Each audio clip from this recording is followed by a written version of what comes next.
1절부터 끝절까지 제가 천천히 봉독하겠습니다. 예수 그리스도의 나심은 이러하니라. 그의 어머니 마리아가 요셉과 약혼하고 동거하기 전에 성령으로 잉태된 것이 나타났더니 그의 남편 요셉은 의로운 사람이라 그를 드러내지 아니하고 가만히 끊고자 하여 이 일을 생각할 때에 주의 사자가 현몽하여 이르되 다윗의 자손 요셉아 내 아내 마리아 데려오기를 무서워하지 말라. 그에게 잉태된 자는 성령으로 된 것이라. 아들 낳으리니 이름을 예수라 하라. 이는 그가 자기 백성을 그들의 죄에서 구원할 자의 시민이라 하니라.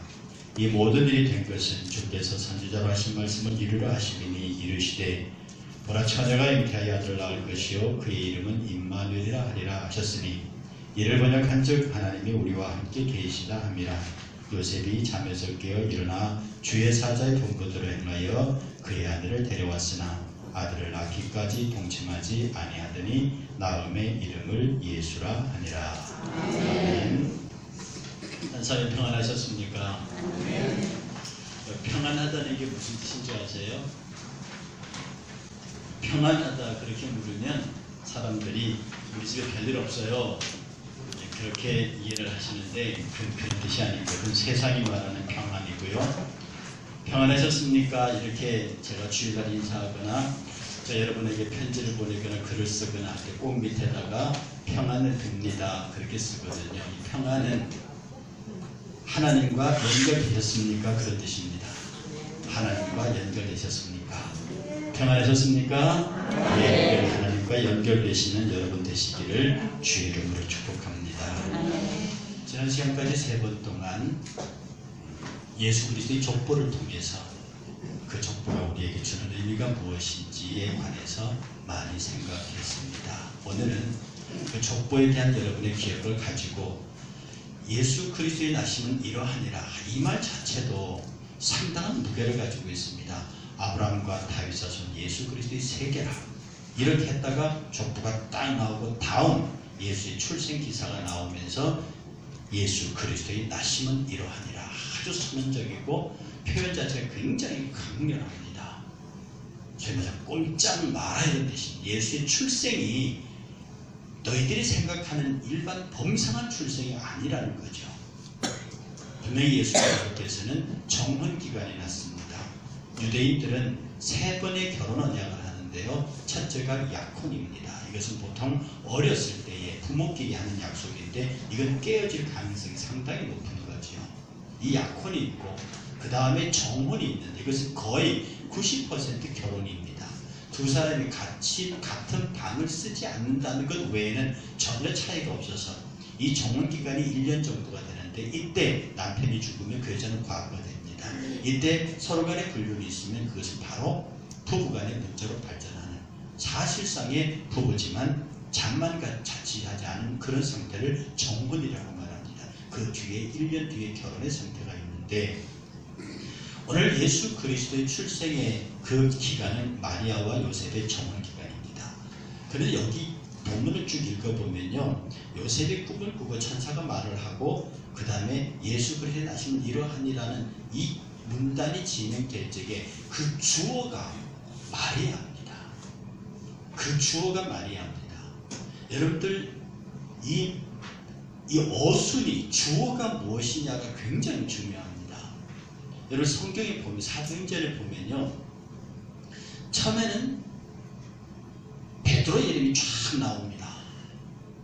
사도행 1장 1절부터 베드로가 주인공이 나와요. 그런데 13장을 쭉 들어가면 바나바의 이름이 나옵니다. 13장을 지나가면서 베드로, 바나바, 바울이 서로 뒤엉켜요. 그래서 바나바와 바울을 기억할 때는 처음에 바나바가 바울의 고향 다소로 바울을 데리러 갈 때는 바나바, 바울이었습니다. 그런데 그 다음부터는 13장부터는 바울과 바나바, 바울이 앞뒤가 바뀌더니 13장을 지나가면서 바울, 바나바가 되고 마지막으로 바울하고 바나바가 대판 싸워요. 여러분 사도들도 싸웁니다. 보통 싸운 게 아니라 다시는 너 안 봐 그리고 대판 싸우는 건데 그것은 전도 여행에서 마가라 하는 요한을 데리고 갈 거냐. 왜냐하면 이 요한이 바나바의 생질이거든요. 조카거든요.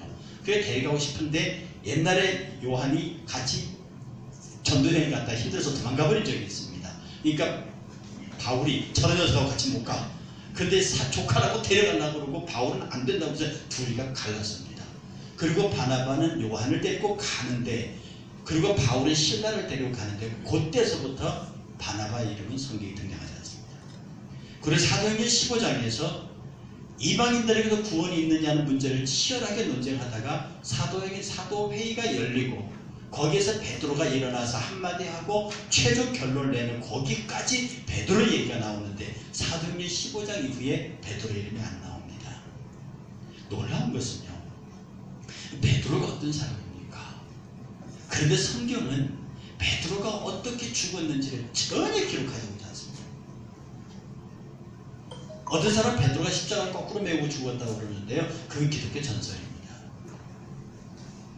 그리고 그 위대한 사도 바울, 사도행전 맨 끝부분에 보면 로마에 거하면서 열심히 복음을 전했다, 그렇게만 끝나고 이 바울이 어떻게 죽었는지를 기독교 전설에 의하면 목을 베이는 참수를 당해서 죽었다고 하는데 그 역시 기독교의 전설입니다.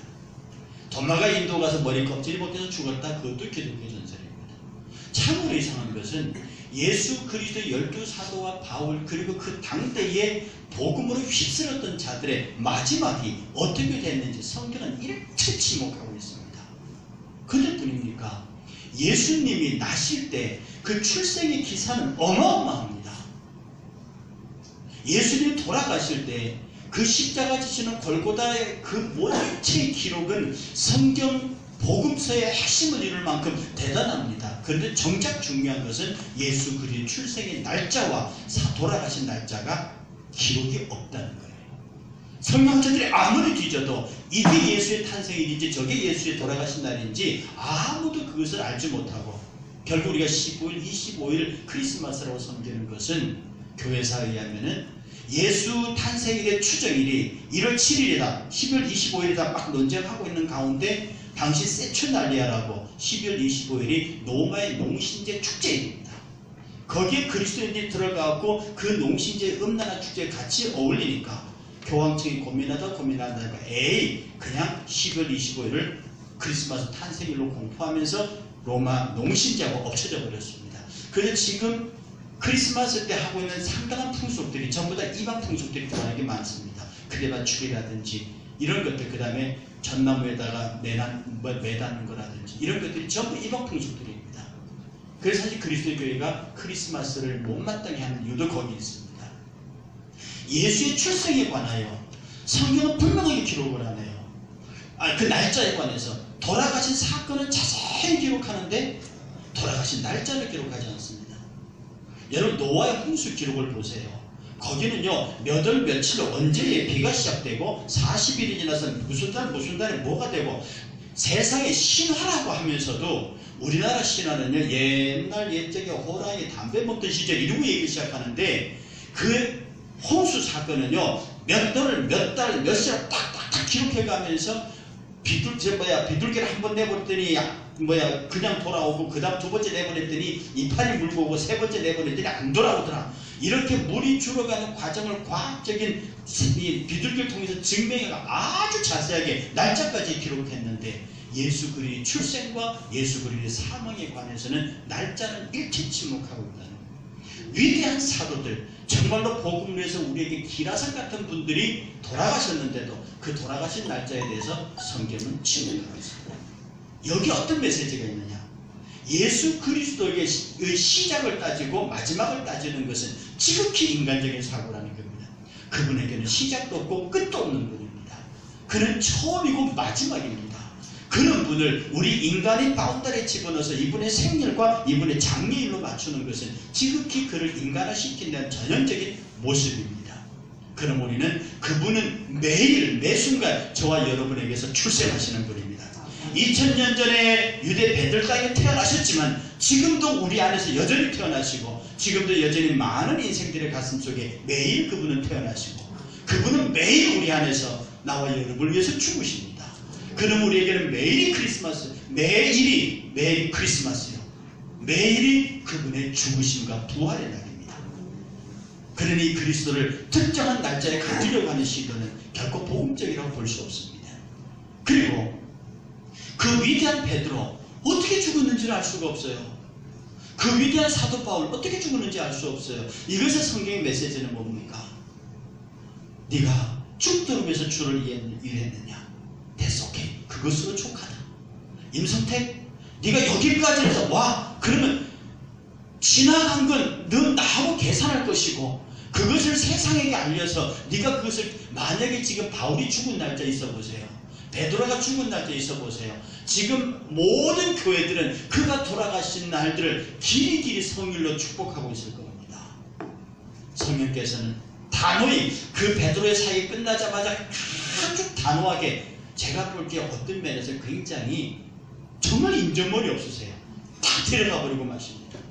베드로를 데려가고 바나바를 데려가고 바울을 데려가고 그들이 사역이 이후에 어떻게 됐는지를 교회에서 안에 영원히 침묵하게 하심으로 있는 동안 죽도록 충성해라. 그리고 충성이 다 하늘나라로 옮겨진 이후에 네가 더 이상 할 충성의 일이 없을 때 어느 날 갑자기 주께서 여러분들을 데려가실 거라는 겁니다.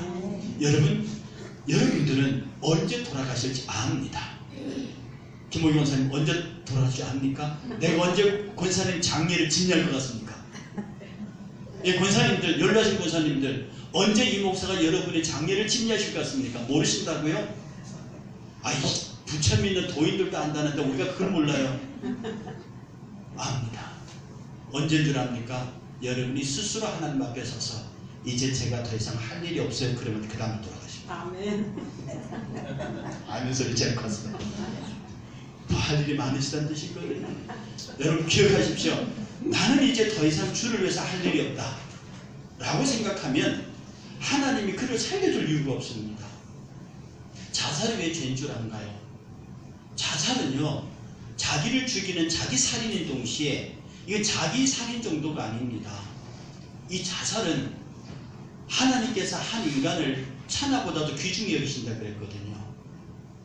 그런데 그 인간이 왜 있느냐 하면 천하보다도 귀중한 그 인간이 왜 있냐면 그가 아무리 가난뱅이고 못쓰고 정말 초라하고 질병에 걸려서 아무 쓸데없는 구들장을 치고 있는 그런 사람이라 할지라도 그가 살아있다고 하는 뜻은 하나님의 창조의 섭리에서 보면 그가 그 자리에 있지 않으면 우주가 안 돌아가요.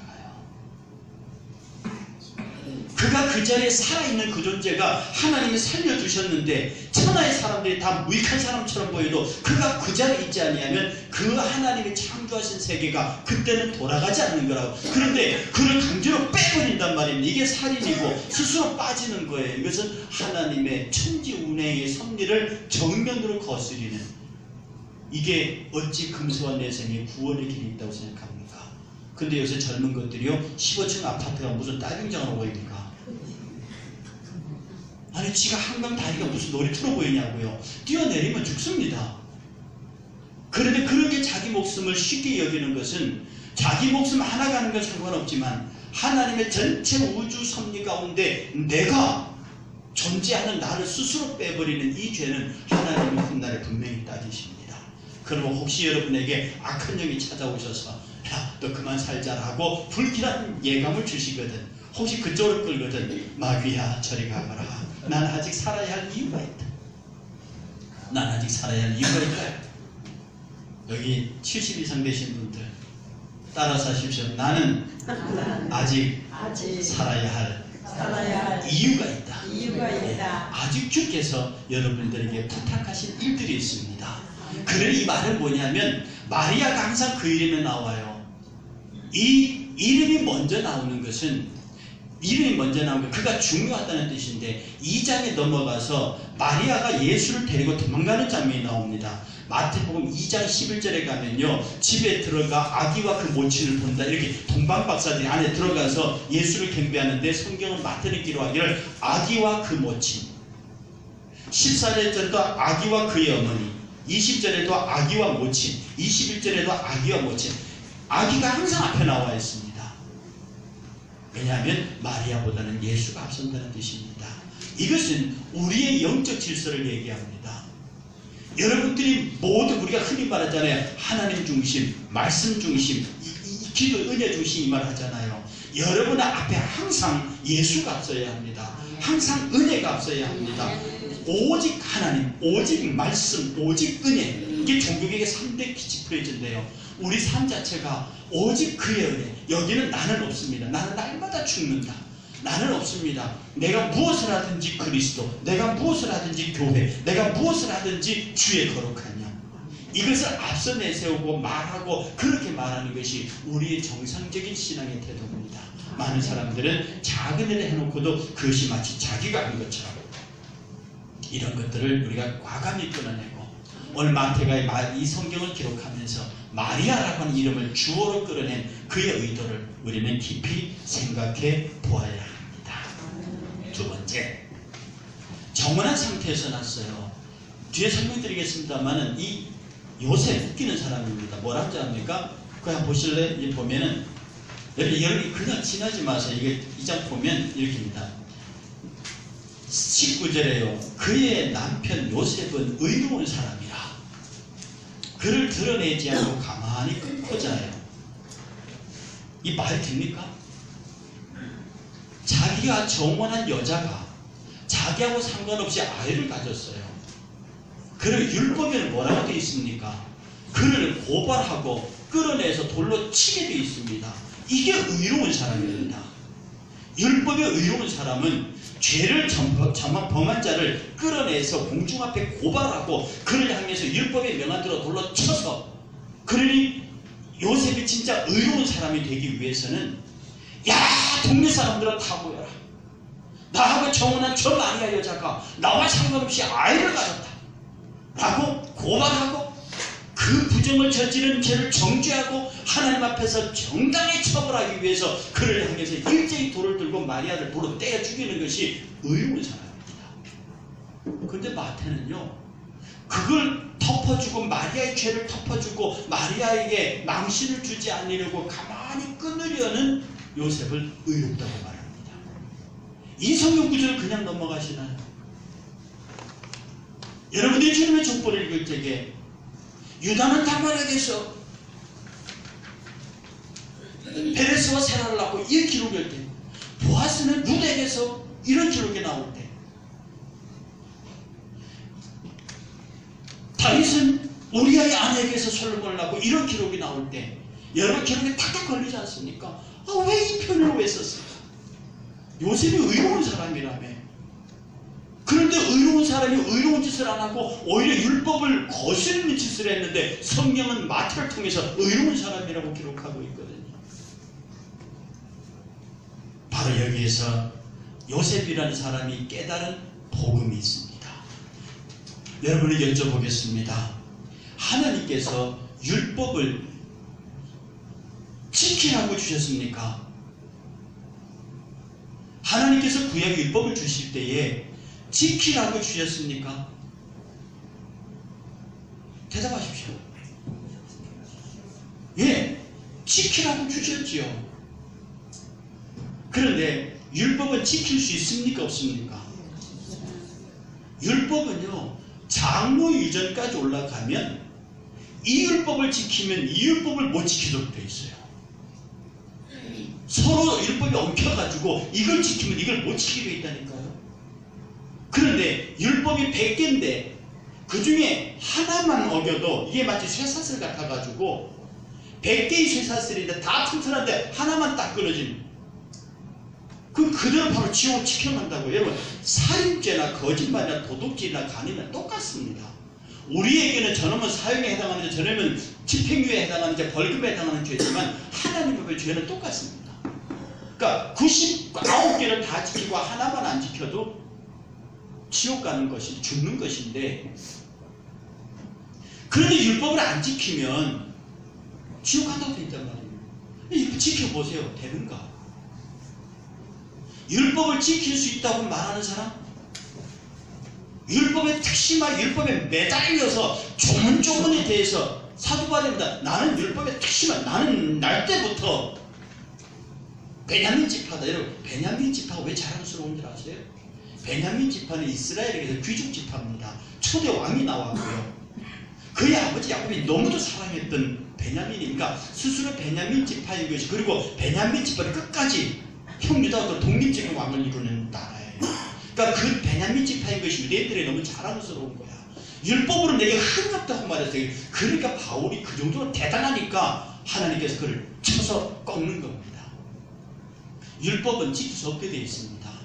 그런데도 하나님은 지키라고 주셨거든요. 고로 하나님께서 율법을 주신 것은 지키라고 준 것이 아니라 지켜보라고 주신 겁니다. 지켜보라. 그럼 율법을 지켜보면 어떻게 됩니까? 율법을 지키라고 해서 지켜보면 어떻게 되나요? 지켜보시지 않으셨구나. 율법을 당연히 10계명이라도 한번 지켜보세요. 이 10계명은 억지로 하면 지킬 수 있습니다. 그런데 이 10계명이요, 구약으로 탁 넘어오면서 11조 계명 같은 경우는 구약에서 신약으로 탁 넘어오면서 12, 10조로 바뀌어버립니다. 다 아니라는 거거든요. 살인죄가 신약으로 넘어오면서 생각으로 내 황도한짓을 미워하기만 해도 내가 황집을 죽인 겁니다. 미워만 해도 살인죄예요. 탐심만 생각만 해도 도둑질이에요. 생각만 해도 간음죄입니다. 자유로울 수 있는 사람. 신약의 율법은 복음 안에서 더 강화되어 버렸어요. 구약 율법이 강화된 게 아니라 신약 율법은 그보다 더 강해집니다. 근데 그 율법을 안 지키면 어떻게 된다? 죽는다는 말입니다. 그 지옥 간다는 얘기예요. 그러니 인생들이 어떻게 됩니까? 지옥은 가기 싫습니다. 율법은 도저히 지킬 수 없습니다. 나 좀 살려주세요. 율법은 몽학 선생입니다.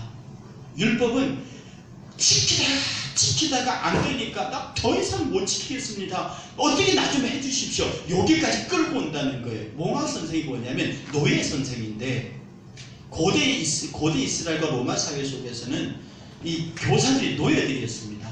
그래서 그리스에서 잡아다가 귀족들의 자녀를 교육시키는데, 이 노예 선생들이 자기가 가르치는 주인의 아들이 15살이 될 때까지는 때리기도 하고 벌도 주고 그렇게 합니다. 그러니까 딱 18살에서 성인이 되면 그 앞에 딱 무릎 꿇고 총이 돼요. 이게 몽학 선생입니다. 율법은 몽학 선생이라는 거야. 그게 뭔 줄 아냐면 그를 율법을 팍 지키게 만듭니다. 지켜라 이 자식아, 네가 목사고 장로고 지켜. 그러니까 막 죽을 판 살판 지키다가 도저히 못 지켰습니다 라고 손을 번쩍 드는 순간이에요. 거기까지 우리를 끌고 갑니다. 도저히 내 힘으로는 신앙생활 못하겠습니다. 내가 도저히 내 힘으로는 율법을 못 지키겠습니다. 이스라엘 백성들이 40년 광야 순례하면서 요단강 앞에 베다니에 도착합니다.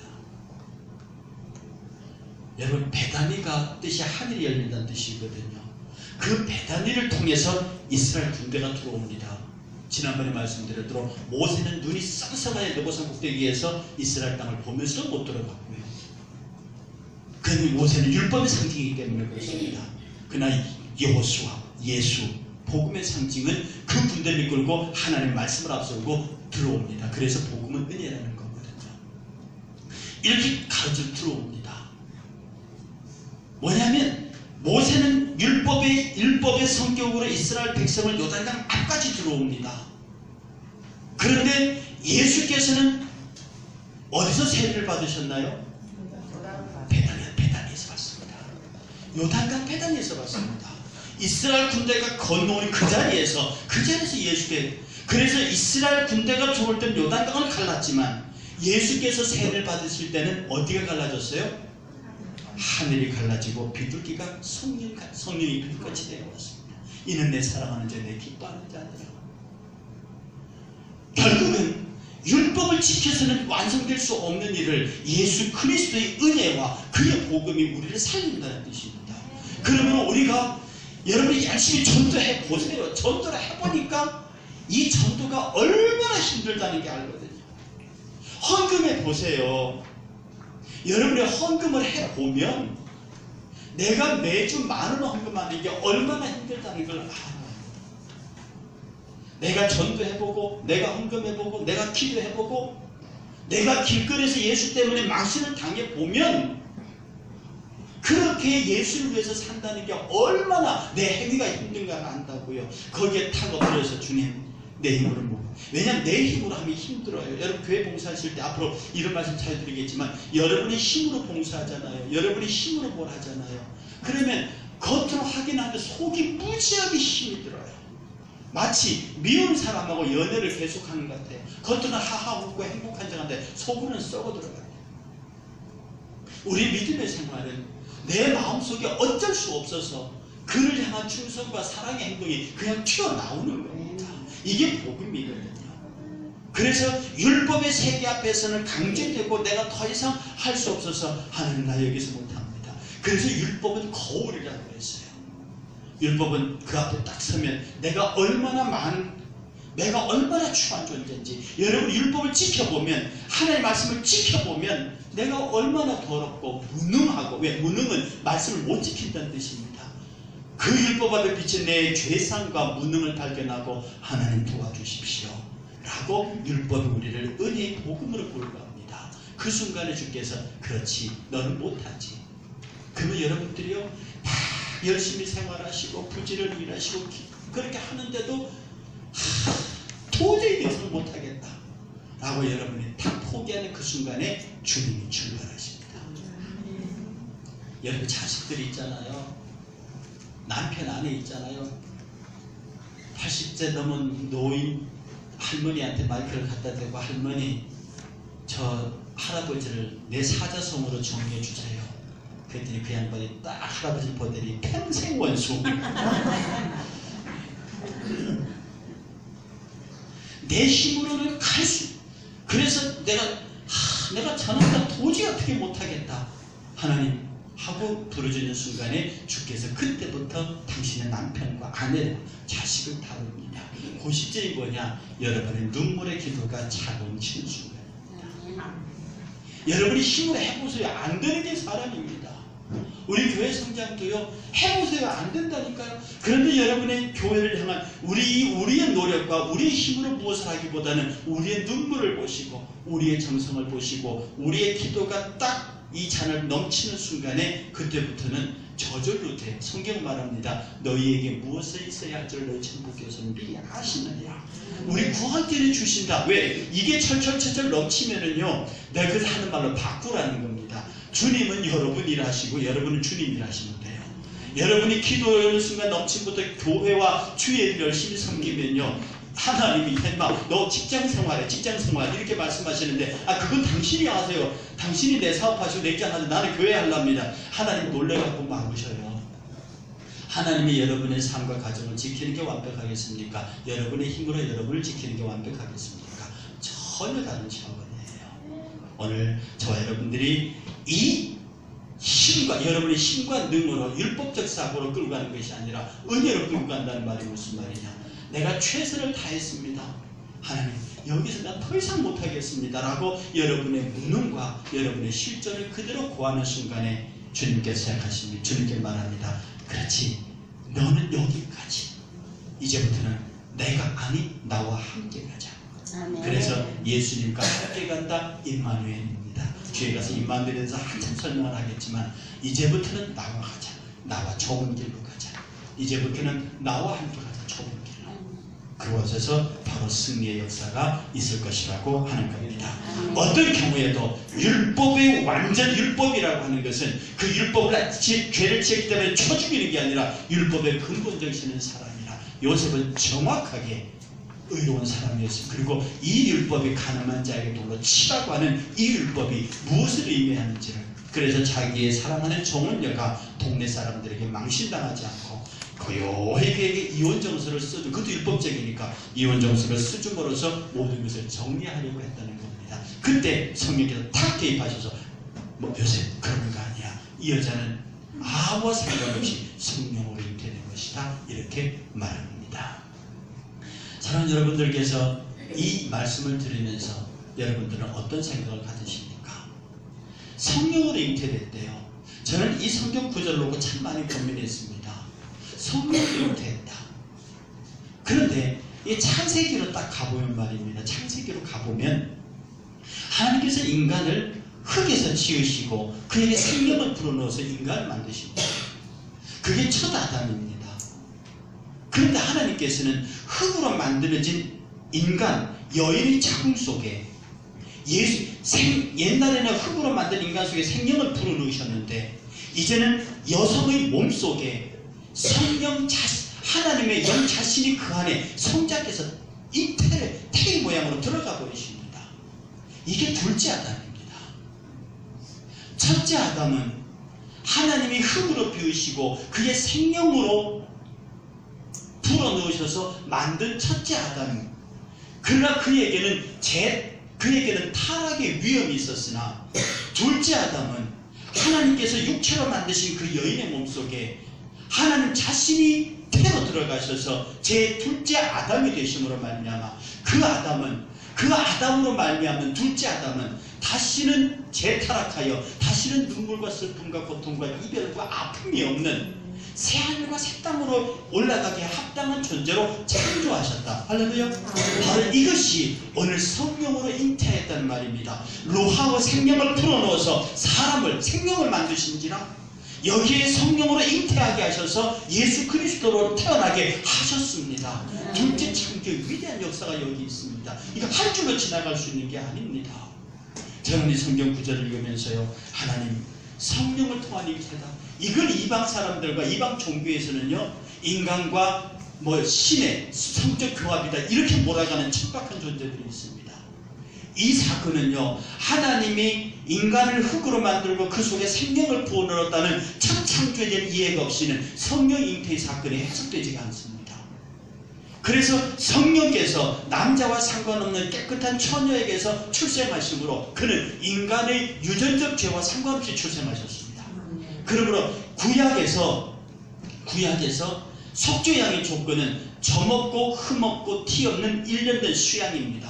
점과 흠과 티는 인생의 혈통적으로 타고 이어지는 죄, 내 스스로 얻는 일반 교파교의 용어로 말하면 자범죄, 원죄, 환경적인 죄 이런 걸 얘기한 점과 흠과 티가 예수 그리스도는 육체적으로 출생하지 않으셨기 때문에 이 모든 것들로부터 자유합니다. 원죄라고 하는 것은 아담과 하와가 최초로 지은 죄고 이 원죄는 혈통으로 유전되는 게 아니라 그 원죄의 타락으로 말미암아 인간과 만물이 완전히 망가져 버렸어요. 그래서 원죄 영향력 안에 들어가 있는 겁니다.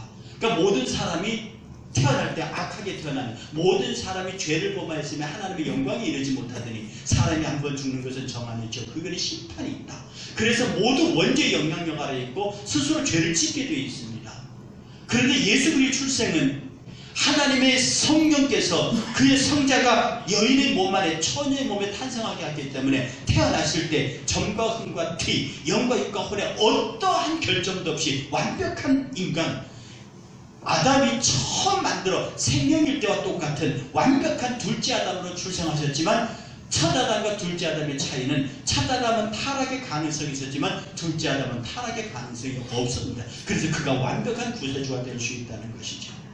이 성령의 잉태 사건이 오늘 저와 여러분들이 성령으로 말미암아 거듭남으로 우리에게 그 결과가 유효하게 나타납니다. 우리가 예수 그리스도를 믿고 성령의 인도하심을 받아 그 앞에 헌신하고 그를 믿어 세례받는 순간에 예수 그리스도의 출생의 동일선상에 서서 우리도 거룩한 자의 반열에 들 수 있습니다. 이것은 오직 은혜로만 가능합니다. 저는 이 장면들을 읽으면서요, 얼마나 위대한 창세기를 여기서 있습니다. 성령으로 잉태하사 사람의 흙으로 손을 빚으시고 거기에 생기를 불어넣어서 일으키신 그 하나님께서 성결한 깨끗한 처녀의 몸속에 그의 성자의 잉태를 통해서 송신하신 두 번째 아담의 아름다운 창조, 신약의 위대한 창조 사건을 여기서 읽는다는 겁니다. 여러분들이 어떻게 이 마태복음 1장 1절을 창세기 1장 1절보다 쉽게 읽어갈 수 있겠습니까? 놀라운 사실은 저와 여러분들이 그 연장선상에 있다는 겁니다. 여러분 예수 그리스도 나의 주로 고백하는 순간에 그를 받아들이는 순간에 여러분은 새로운 피조물이 됩니다.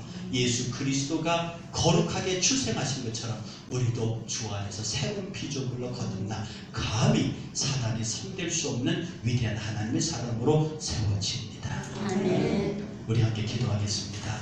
하나님, 우리가 예수 그리스도의 보혈로 세워진 아름다운, 감히 사탄이 손댈 수 없는, 다시는 재탈하기 위협이 없고 다시는 아픔도 이별도 눈물도 슬픔도 없는 영원한 새 나라를, 새 땅을 상속할 수 있는 하나님의 사람으로 모양 지워져 갈 수 있게 해주시옵소서.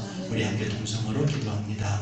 여러분 들리는 목소리로 함께 기도합니다. 거룩하신 하나님, 사랑하는 주의 백성들이 주의 은혜의 말씀 가운데 서 있습니다. 우리 하나님께 저들을 사랑하게 하시고 놀랍게 하시며 그리스도 예수의 동신 은혜 가운데서 주의 십자가의 영광을 드러낼 수 있도록 하나님 역사해 주시기를 원합니다. 아버지 하나님께서 인도하여 주시고 우리 아버지 하나님께 역사하실 때에 이 모든 것들이 가능하고 사랑하는 주의 백성들에게 놀라운 하나님의 은혜를 채우시고 저들의 기도할 때에 내가 하나님의 자녀라고 확신한 증거들을 주시고 그 증거 앞에 감사하며 내가 예수 그리스도의 거룩한 대의 계보 속에 들어가서